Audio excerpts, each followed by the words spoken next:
Law number 13, the law of reproduction. The law of reproduction says we teach what we know, but we reproduce what we are. And I'm going to talk to you in this law about reproducing what you are. Now, isn't this interesting? This is a cousin. The law of reproduction is a cousin to the law of magnetism. Remember, the law of magnetism says who you are is who you attract.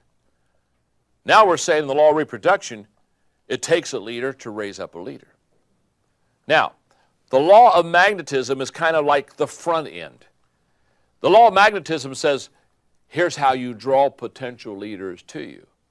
The law of reproduction is the back end. The law of reproduction says, once you've drawn these potential leaders, here's how you develop these potential leaders.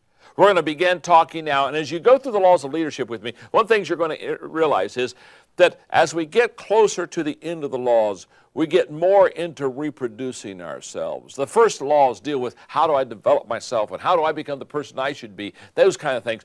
And then we begin to shift from me as a leader to how effective I am as a leader to reproduce other people within my life. Here's what I know. We teach what we know. We reproduce what we are. It takes a leader to know a leader. What I've observed is that leaders can pick out potential leaders better than non-leaders. Are you with me? Because they have an understanding of what it's like to be a leader. So it takes a leader to know a leader. Secondly, it takes a leader to show a leader.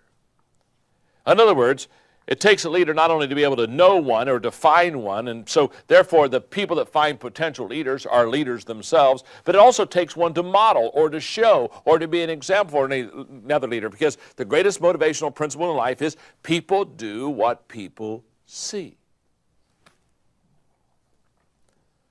So if you're a leader, guess what? You can teach leadership to others. That's why it's impossible for non-leaders to raise up leaders. It's impossible for non-leaders to train leaders. A lot of times I'm asked the question that why is not leadership taught more in the educational, academic, college type of setting? And the reason I say that is because there aren't a lot of leaders there.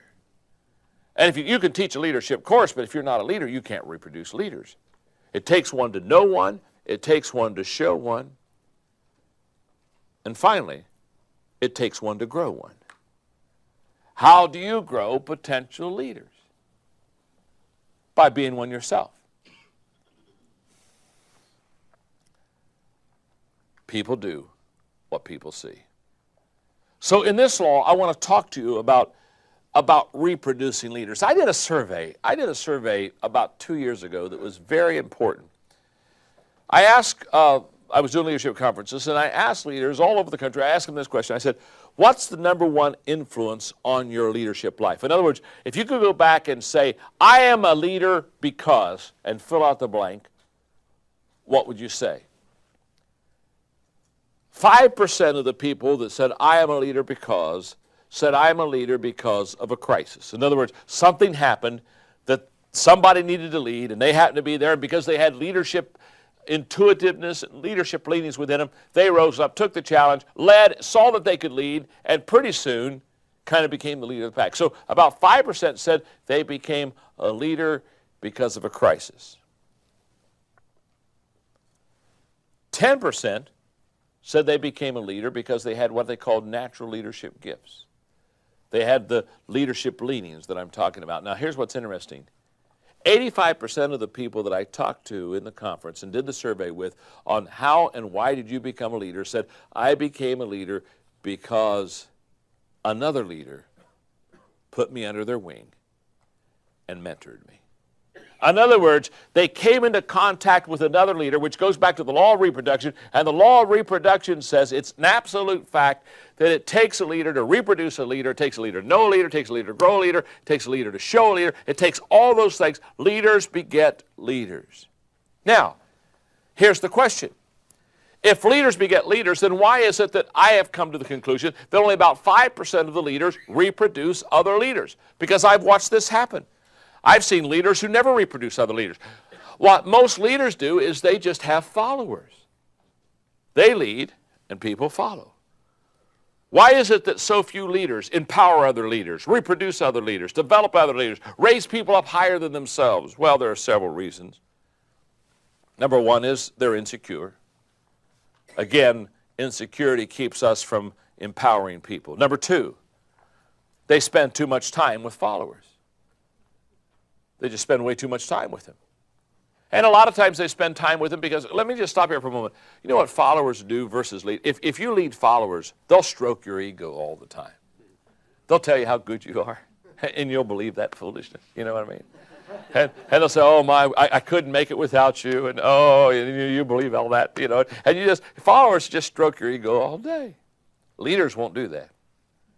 Leaders are restless. They're saying, you're doing a good job leading, but can we hurry it up a little bit more? And could we take on a bigger challenge? And when are we going to? I mean, leaders following leaders, their main goal isn't to thrill you. Their main goal is progress and success. They want to get to the top. Thirdly, this is so true, followers are easier to find and lead than leaders. Boy, isn't that the truth?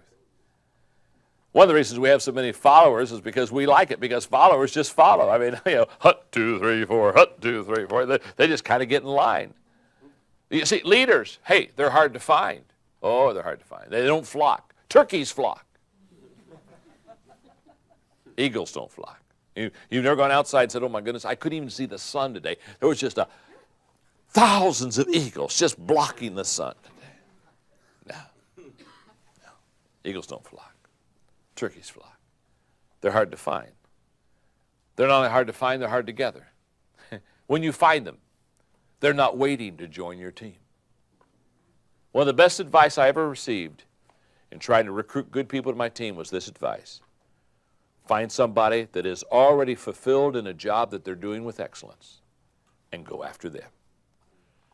The person who wants a job, you don't want. The person who's looking for something is not the one you want. Hello. There's a reason why they're at the depot waiting for the train to come.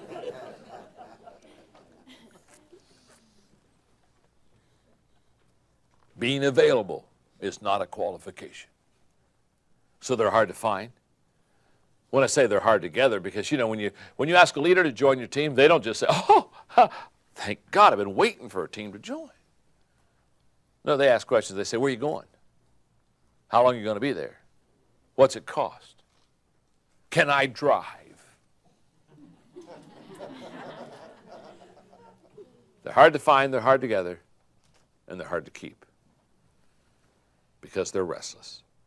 And if you're not going somewhere, as soon as the train slows down, they're off. It's very important in being able to reproduce leaders, by the way, that you be able to find potential leaders, because your greatest odds of reproducing a leader is to finding a potential leader. Think about it for a moment. If you got two people in your organization, one's a potential leader, they've got some potential leadership gifts, and the other person has no leadership gifts. Wow, you want to spend your time with the person that has potential leadership gifts. So you have to know how to see them. You got to know how to find them. You see, when I go to the airport, there are two kinds of people that pick me up. If they don't know who I am and they have never seen me before, there are two kinds of people who pick me up at the airport. The first kind of person, they just take a piece of paper and they put my name on top of it. And they stand somewhere where you deplane. They're standing over there on the other side of the hallway, and they got my name in the air. And they're just hoping I see their name. And they just got, they're talking to their buddy. They got their name in the air. The other day I was in the airport. Somebody said they had a name in the air. I didn't see my name in the air. I passed them, went right on to the hotel without them. They panicked, called me an hour later. Oh, you're here. Oh, thank God you're here.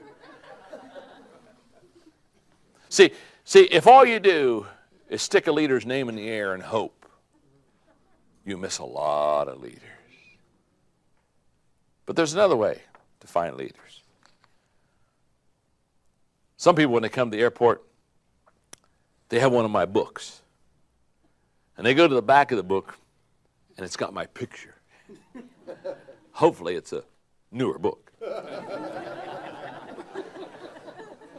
And they've got my picture. And you know what? They're by the line where the people are playing, and they got this picture of me. And they know what I look like because they got my picture. And everybody comes on playing to this number.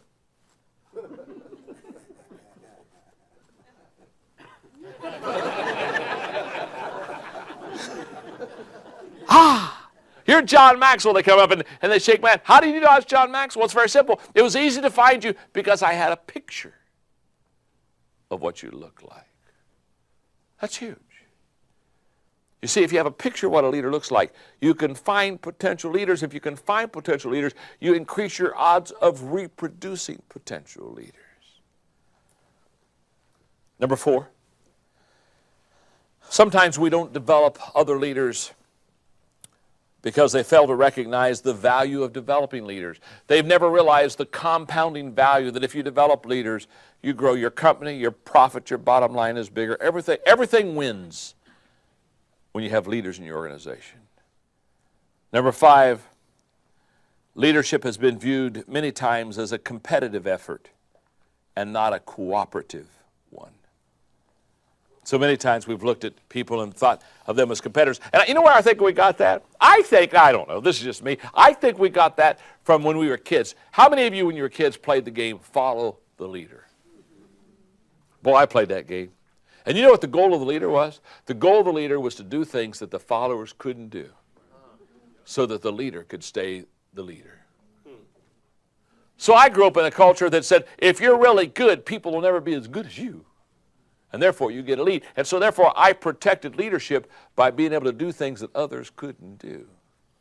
And I think it puts within us a competitive nature that we don't even understand. And as we grow up, we carry that over into even the corporate world in our life of saying, I still got to be able to do things that other people can't do, so I'll establish myself as the leader.